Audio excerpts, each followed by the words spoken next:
Today is the day we are headed to Europe. It's actually this evening and we've got a long drive into Chicago, so that's where we're going to be headed. If you're new here, we're Kevin and Christine. We've been traveling with our family in a fifth wheel for 5 years, and we just put that in storage with a one-way ticket to Europe for the next 5 months. We've been staying with my sister and her husband for a little over a week now, and we have just repacked all of our things into the suitcases behind us, and it is about time to load up the truck and get headed to the airport for the start of a long travel day. It's this little munchkin's first flight and first trip to Europe, first trip anywhere other than with the RV for that matter. Let's hope it goes well. We're usually really good with our planning and all that, and we really thought we had this together. Today's been a little bit stressful. I was actually at the store buying 3 new car seats for this trip because right at the very last moment, I realized that our plan for the original car seat was not going to work. It's just too big and we have way too much stuff to carry. And we'll show you what we've packed for this trip in another video, but for now, it's time to get going.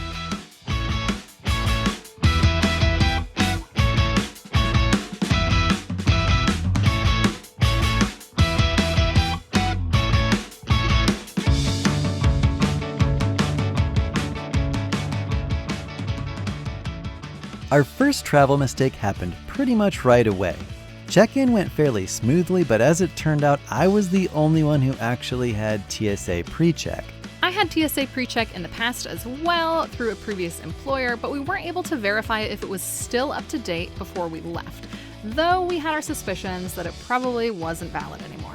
Thanks to one of our new travel credit cards, I was able to get it for free, and I could have signed Christine up for it as well. I was at least able to take all of the kids with me through a very short security line. I, on the other hand, had to sit through one of the longer security lines that we've ever seen. So lesson learned. Probably should have just tried signing up for TSA PreCheck again. Thankfully, we had arrived pretty early.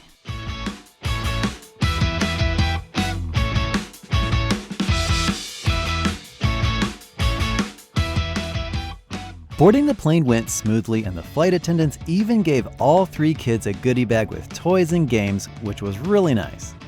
The food was honestly pretty bad. The pasta was dried out, and so were the breakfast sandwiches that we got later in the flight.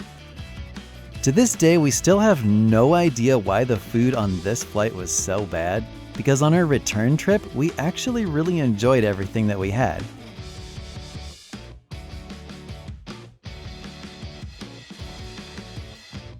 The main thing that made this flight difficult probably doesn't come as much of a surprise, but the baby had a really difficult time going to sleep and was pretty fussy. On previous trips to Europe, we've been able to get seats that are up against a bulkhead where they can attach a baby bassinet. This makes all the difference in the world, and it was pretty difficult without one. Unfortunately for us, we weren't able to get those seats for this flight. Thankfully, she did eventually go to sleep.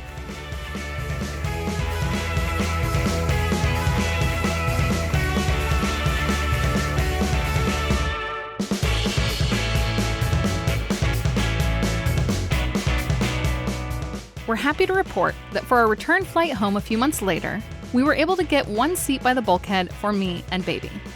It didn't cost us anything extra this time around and made flying a whole lot easier.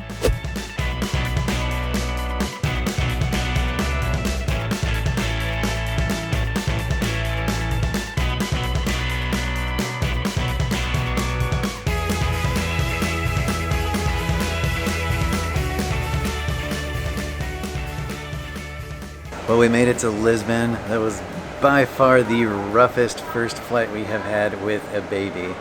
This one over here did not want to be comforted no matter what. And she pretty much screamed for a good part of the beginning of that flight until we could finally get her to sleep. And then she did, thankfully, sleep for a while. The other thing contributing to making this a little bit of a rough trip for us is that the airline has switched up our itinerary 3 times. And so we were originally going to have just a 3-hour layover here in Lisbon, and that turned into an 8-hour layover, and they changed it again, and now it's a 6-hour layover. The saving grace, though, is that they actually have this really awesome playground here that the kids have been able to play at for quite a long time. It's still going to be another late night getting into Frankfurt from here. And soon, we're gonna go find a place to eat.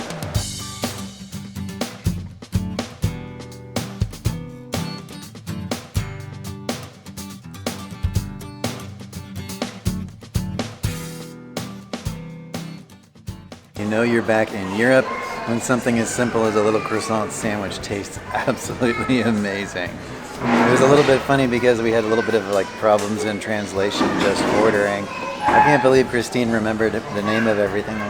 When we actually got up there to order, she remembered basically everything with the exception of one item, and what we thought it was in English made it actually something else, so I had to go back and order more food. What a shame. These cute little pastries are called pastel de nata, and Kevin read that they're apparently something that Portugal is famous for. I think it's a puff pastry on the outside with an egg cream in the middle, so I'm excited to try it.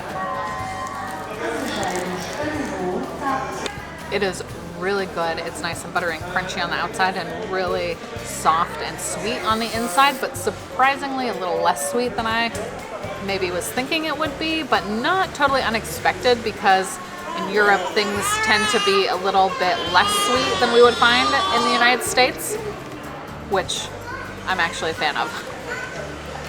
I'll take another bite. Nice one.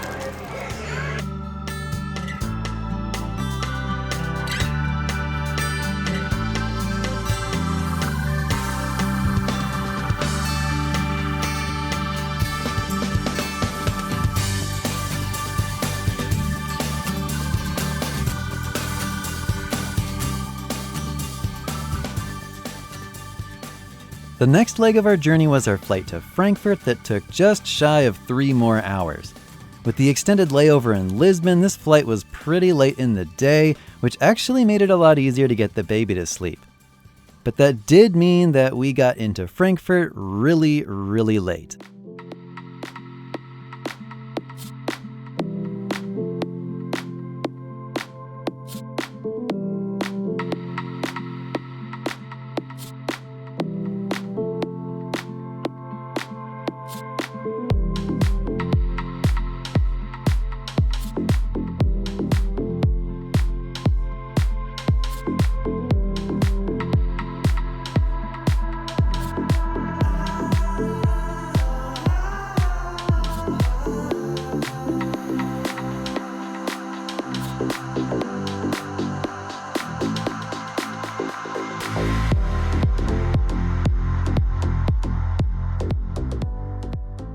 We finally made it to our hotel here in Frankfurt. It has just been such an incredibly long day. It is 1 a.m. again the next day. We had planned to stay here just for one night because we knew we would be getting in late, but I'm not sure we thought we'd be here quite this late. I had no idea. Kevin planned this part of the trip and I thought we were going to get here like in the evening or something, but no, it is middle of the night. The kids are just finishing up from their showers and brushing their teeth, and we are going to do the same because we are feeling rough. I know It's been 5 years since we flew internationally with our kids, and I thought we'd be a little rusty, but I feel like where usually international travels feel like you're tired and run down, like I feel like we've been run over at this point. So we are going to go to sleep, catch a few hours of shut-eye after we get our own showers, have a yummy breakfast in the morning, and then be fresh to drive on to my Großmutter's house and see relatives, which we are so excited about. So from all of us, we hope this chaotic travel day was insightful for you guys. And as time goes on and we do more travel, hopefully it gets smoother and we remember some of the things we learned the first few times around 5 years ago. And it just gets easier and easier, but it is still worth it. And we're so glad to be here. We will catch you all on the next adventures, which will be from here in Germany. Bye.